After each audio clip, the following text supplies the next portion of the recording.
hayatımın bir hissesi, ömür boyu ümitlerim tükenmesin. Bugün sabah sen hardasan mən oradayam, her an mən yanındayam.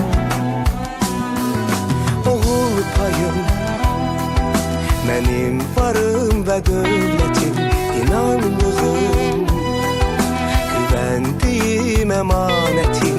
Uğur qazan, qürur duyum səninlə mən, hər an mən səninləyəm.